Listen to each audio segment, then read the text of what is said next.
ki khubor ka bate si TV. Lawan Rashapi taka Frank Motors. Booking open for the new Nexon. Visit Frank Motors or call 7045207973.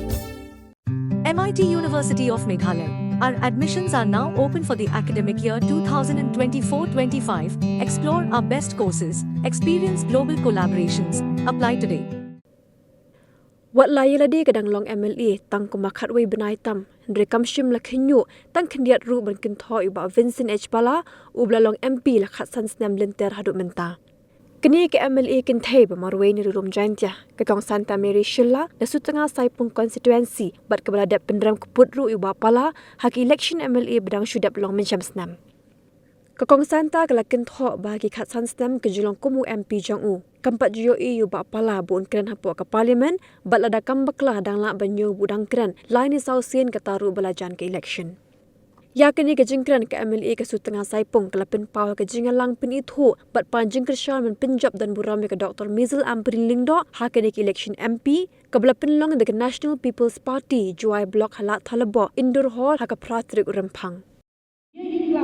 Atau platform kepala pertama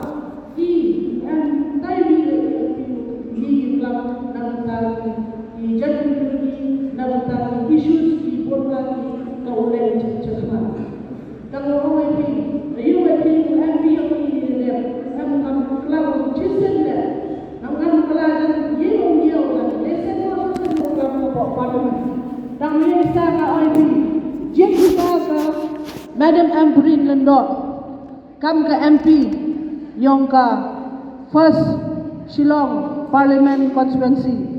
Jika kam ke MP Haini Ahajar Foso, yang yuhi ka kawi kemanbay, tak wa kreshtam kawi, kawa army, kawa chlor, wa kelam namantagi ka jela yang kini issues yang ka.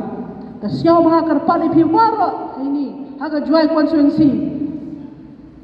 Tonya perkhat bhai cekmat nagamanta nga MOB presiden yang kanar tiang neong to i nan bank i kamno wan rai naga kata ka bank chaini cha Meghalaya.